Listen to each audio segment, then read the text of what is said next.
You're listening to the No BS Bishop podcast. We're alive to love, and all other values are potential BS. Now here's your host, Bishop Randy Dean. Greetings and salutations to you all. I'm Bishop Randy Dean, and you have arrived at Alive to Love. I'm the No BS Bishop. I will not live for any lesser value in this life than love. Everything less than love to me devolves into bait and switch, which I take on the BS of that for my moniker, No BS Bishop.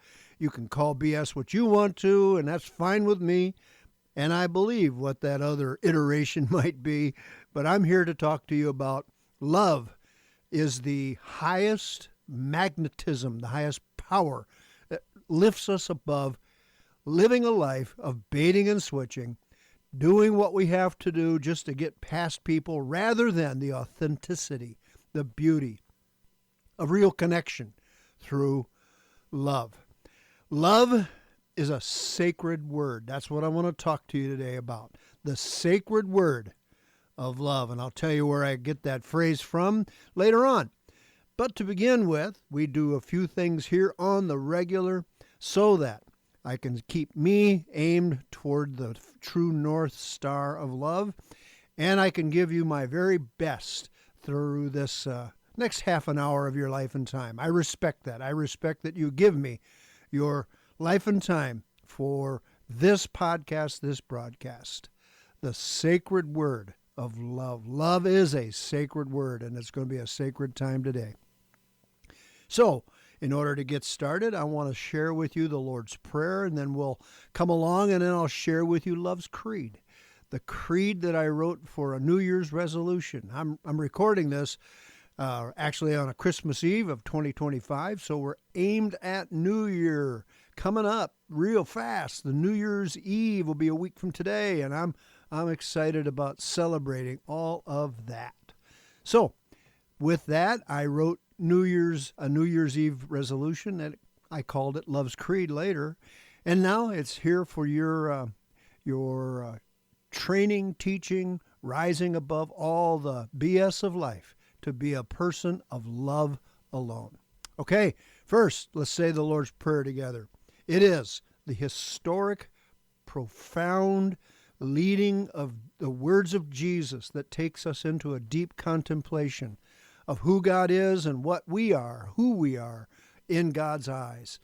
When Jesus taught these words, he wasn't looking for us to become some kind of robots. He was looking for us to be wrapped up in this short paragraph that means all the world to millions of people for 2,000 years. Join me, would you please? Our Father, who art in heaven, hallowed be thy name. Thy kingdom come, thy will be done, on earth as it is in heaven. Give us this day our daily bread, and forgive us our trespasses, as we forgive those who trespass against us. And lead us not into temptation, but deliver us from evil. For thine is the kingdom and the power and the glory forever. Amen. Thank you, Jesus, for giving us that wisdom. Thank you, my precious Lord Jesus, for your challenge to us to live by those words. And speaking of living by some valuable words, I want to offer to you Love's Creed as a high value for your new year in 2026, but also for your life. Let me read it to you in total, then I'll go back and ask you to repeat after me. Okay? Listen in. Tune in quick. I'm alive to love. I am not on this earth for hate. I'm alive for love. I'm not breathing, eating, and sleeping to regain energy for causing pain. I am alive with plans, dreams, and designs locked into anything and everything that is love. I am unavailable for anything less than love. Okay, there you have it in total. Now, join me, please, and repeat after me. Ready? Here we go. I'm alive to love. I'm not on this earth for hate. I'm alive for love. I'm not breathing, eating and sleeping to regain energy for causing pain. I am alive with plans, dreams, and designs, locked into anything and everything that is love. I am unavailable for anything less than love. I don't grow weary of it. I know I wrote it, but if you don't mind me saying so, and even if you do mind, I think those words are treasures. So if you'd like a copy of it for your own reading, for your own meditation in life, you can send me an email at randydeanministries@gmail.com. Randy Dean Ministries, all one word, all lowercase letters, @gmail. I'd be happy to send you a copy. All right, today I've got a heart full, a basket full of contemplation about the sacred word that is love. Since 1 John tells us that God is love, and love is God, and those who dwell in love dwell in God, those who dwell in God dwell in love. And since we know that to be true, I believe it's important to see love as a sacred word, a holy word. Over the past several years here, I talked to you about telling people that you love them and repeating those three most holy, sacred, magical, and charmed words. I love you. And in the middle of those three words is that anchor, love. Love is a sacred word. It's a sacred act. It's a sacred context for how life can be made better, more beautiful. How that we move from the insignificance of hate and the insignificance of just being bland, the insignificance of just living at zero rather than living toward the plus side of life through love. I'm utterly, completely fascinated by the potential of love for human existence. Now, I told you earlier I was going to tell you how I got the context of even calling love a sacred word, and it comes from John Coltrane, a renowned jazz musician of another era, did an album called A Love Supreme. And in the dedication of it, somebody said that love is a sacred word. Love is the name of God. Love is a sacred word. That sacred word of love, once you know, if you say, I love you, with that rhythm and that intention, once you know that that's happening, you're shattering apathy. You're shattering being lukewarm. You're shattering the cold, frozen life of just nothingness. But once we shatter that terrible, terrible frozen moment of not love, but we say with full honor and even in a worshipful way, love. Remember I said, I read from the quote from John Coltrane's album that love is a sacred word. Love is the name of God. It's the beginning. It's the end. It's the creative word. It's the creative force that carries life all along. So I've been here for coming up on 7 years now telling people there's no end to how I can discuss with you the principles, the power, the pilgrimage, the mountain climb, the marathon, the heavy lifting, all those phrases you've heard me use if you've listened to me before, that love really is about. I made it my closing, the closing act of my life to be a pursuit of seeing to it that this love theme is gathered up into a sacred power, a sacred act, a sacred word that I speak. I don't say it lightly. Some months ago, I just happened to be in a place in a room where I saw an adult child of older mom and dad, and they were visiting, and I was just privy to their conversation by proximity. I wasn't being nosy. I just was in the same room, and they were chatting, and it was a pleasant chat. It was nothing either deep or shallow about it. There was a lot of pleasantries. But what I noted there was something that illustrated for me the thing that I routinely and regularly want to warn us all about. There was, in fact, in my mind, in my imagination, when I saw this happen with this adult child and her parents, I wanted to leap to my feet and say, no, come back. Try that again. I couldn't. I didn't, because I didn't know them. Well, anyway, 3 of them were chatting and having a pleasant conversation. And as the adult child had to move along to a different direction, and this person's parents were just standing there watching their adult child, and you could see the pride and the joy they had in their adult child. Well, the adult child turned her back, and was walking away, picked up her phone, which I'm guilty of as well. And it seemed to me they were either had just received a text, or they needed to check their calendar for their next appointments. I do that on my phone. So I bear no shame for having done that. It's a part of my life too, the glowing screen in my palm. She turned around, and as they were waving and smiling, looking at her walking away, she casually said, "Love you," and walked on. And her parents said, "Oh, we love you too." And there was no acknowledgement that she heard them. Once again, I'm not throwing any stones at her. I'm just observing this is us, isn't it? This is who we can become when we fail to recognize that when I say the word love, it's sacred, it's holy. So I observed in the adult child that her abbreviation of expressing love was "love you guys," like all one word. Love you guys. And mom and dad were somewhat guilty of it and said, "Oh, we love you too, honey." Sort of a short song, 3 blind mice, or something like that. Twinkle, twinkle, little star. "Oh, we love you too, honey." And it was what they had, and I don't fault them for that.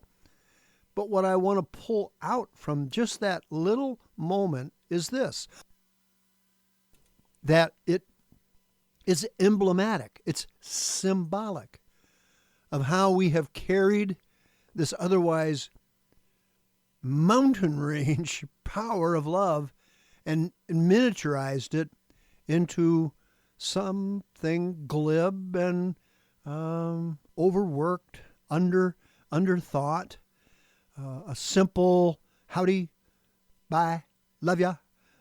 You know what I mean? And it pained me, not because I didn't believe what they said, but it pained me that this is who we are. I mean, collectively. That little moment reminded me that, oh my goodness, this is why love has been treated. This is how love gets treated in a shortchanged way, but this is also how we forget. As I'll sign off today, as I do often, is the biggest mistake we make in life is thinking we have more time. And we don't know that minute by minute by minute. And if this was the last time, let's put me in that place. If I was with my mother and father for one last time, and I knew this would be my last moment to say, "Mom, Dad, I love you." That's how it would work. And why would it work like that? Because it's a sacred thing. Love is a sacred power. Love is a divine moment. And if I knew I had one more moment to say, "I love you," to my parents, I wouldn't turn my back and put my phone in my hand and walk away and say, "Love you guys," and just saunter on. Now, granted, if that's all I had at the moment, if that's all the moment that time gave me, if maybe the emergency was on my phone, okay, granted. And yet, even if I had an emergency, even if that text was so black and white demanding of my next footsteps, I think if I knew, Mom and Dad, this will be the last time I see you, look them right in the eyes and say, I love you. Because that word love is sacred. That word love is divine. That word love carries the weight of humankind. John Coltrane's album and the song A Love Supreme, he comes back and just repeats it like a mantra, a love supreme, a love supreme. And what he's emphasizing there is that love is this nuclear power, the supreme work of human existence. And it's the supreme work of the divine. I like to refer to God as a divine entrepreneur, an artist painting the universe. But all of that comes not from God's droning on about being an engineer of the universe, but it comes out of the electricity, the power supply that love is God. God is love. And out of that nuclear, lightning-like strength, love creates. Love builds. Love, for instance, if you look at just our big blue space canoe called Earth, you look at it, the perfection of gravity and how it works, the perfection of the rotation of the Earth, the perfection of our orbit around the sun, the perfection, and I could go on and on and on, expressing the physics of our universe and the perfection that's in it. And what I'm expressing there in those, the work of that physics, I'm expressing the love that created all of that. The love that built into that a supreme creativity that just keeps giving and working and managing. I don't have to wake up. Sorry about that. I'm having a bit of a sneeze moment here. So I'm muting my sneeze so I don't scare you away. I don't have to wake up in the morning and hope that gravity will keep me on the ground. No. Love supreme, developed, designed, and made the work of the earth predictable, powerful, absolutely in a rhythm of perfection. Scientists and rocket scientists who launch satellites, and now we're sending humans back to the moon. They're able to calculate within split seconds how a rocket or a satellite will operate or function based on the extremely predictable work of the Earth's physics. So out of that extremely predictable work, they're able to put thousands of satellites over the Earth so that we all have that little glowing screen in our hand, or we all have, like I'm recording on a computer right now, we all have these magical modern inventions. And that is because a love supreme put all of that into motion. Now, I know some of my Christian friends will start saying, well, you can't deny that there's a God now because of all this scientific perfection going on. And I don't like that. I don't like arguing the point of God's existence from the cold work of science. And that's what I'm describing here is absolutely not what I'm doing about trying to prove God's existence. I'm simply putting forward that out of this perfection, we know that love is underneath that. Love is above that. Love holds that all together. A love supreme. I'm asking you to join me in seeing yourself in that little story I told about an adult child talking to their parents and the parents having just a casual chat, and then as they went their various ways, they casually threw the love word out there. I want you to join me in being committed to and working toward eliminating that scenario in your own life.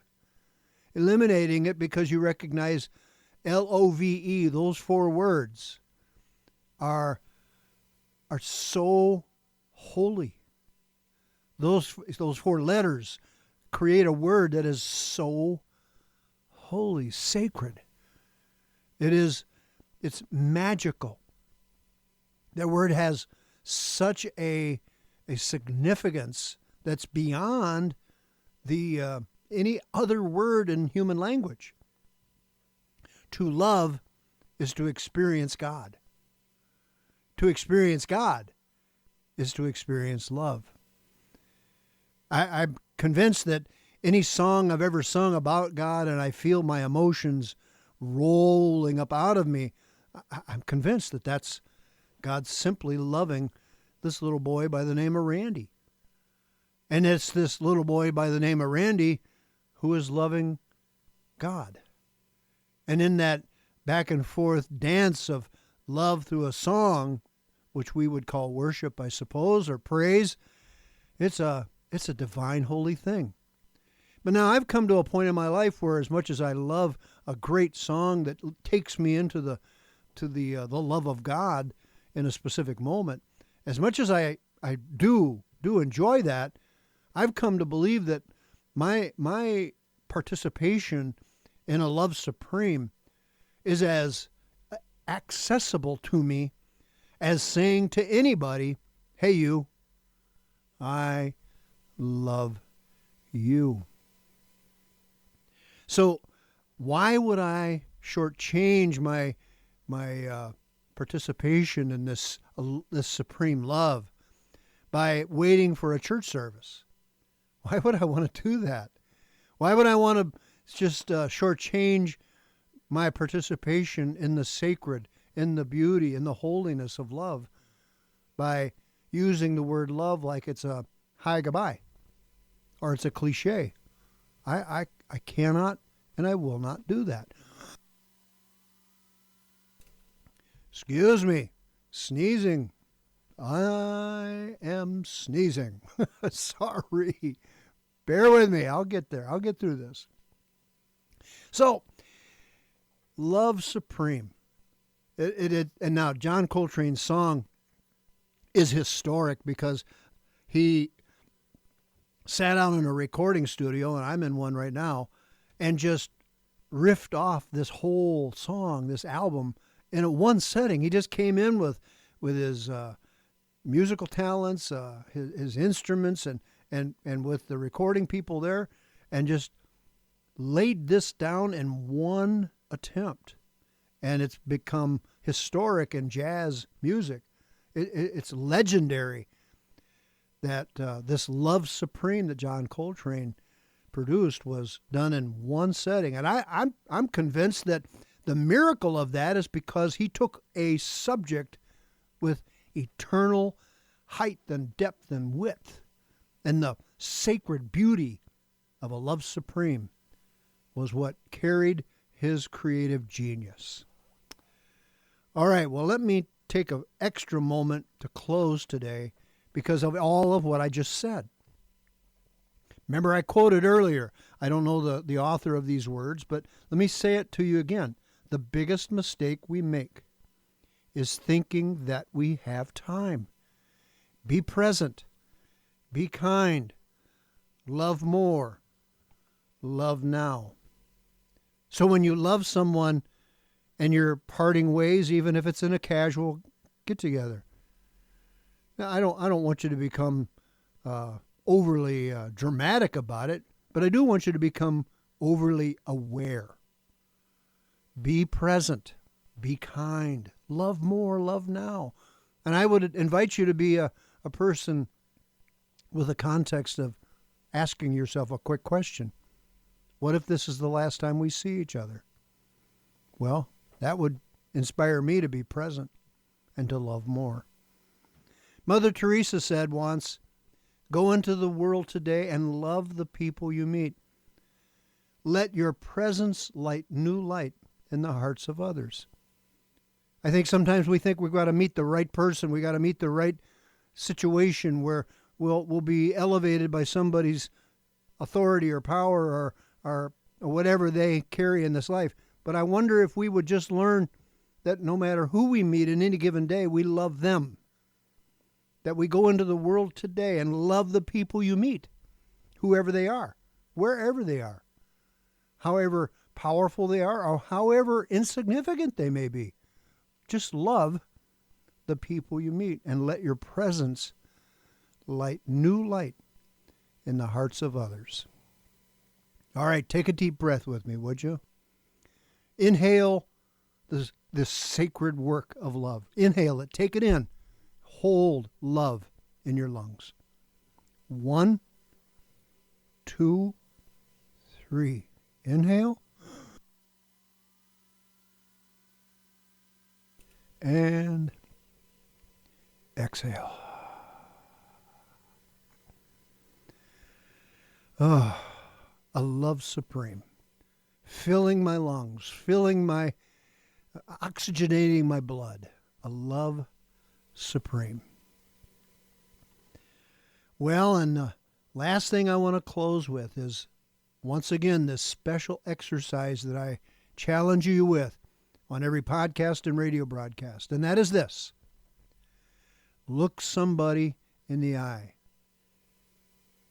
Put your phone in your pocket or on the table. Put it down. Free your mind, free your attentiveness to any given moment that you can. And yes, I know it's startling and alarming to some people when you do it, but take the risk anyway. And say the 3 most holy, magical, sacred words in the human language. I love you. It creates some kind of ambiance in that brief moment. It creates this connectivity that nothing else creates. Eye contact, attentiveness, and a sacred, holy word. Love.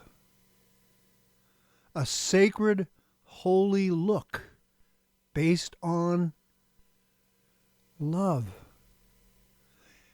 A magical, charmed situation that in the middle of ordinary circumstances, in the middle of an ordinary grocery store, an ordinary gas station, an ordinary wherever, insert love. And suddenly a sanctuary, a cathedral appears. If it's done with real full intention, love. It'll make some people nervous. It's worth it. It'll create questions aplenty. It's worth it. It's risky. It's worth it. To see a love supreme, sacred love, beautiful, wide, deep, high, and powerful. Powerful enough to open the heavens and land on us on any given day, at any given circumstance, in any given place. And love appears. It will certainly change our lives. I know this. We are in a time here in the United States where we need some significant change going on. And moving into the new year of 2026, I am fully aimed at being changed and being a part of that change. So I want to challenge you one more time. Go out there and do something beautiful, people. Why? Because ugly is getting done to death. Ugly has had its day. It's time for the beauty and the supremacy and the sacredness of love to have its day in the sunshine. God bless you all, and happy trails. Thanks for listening to the No BS Bishop podcast. If you like the show, leave a comment on it. Or, even better, share it with your friends. And we'll see you on the next one.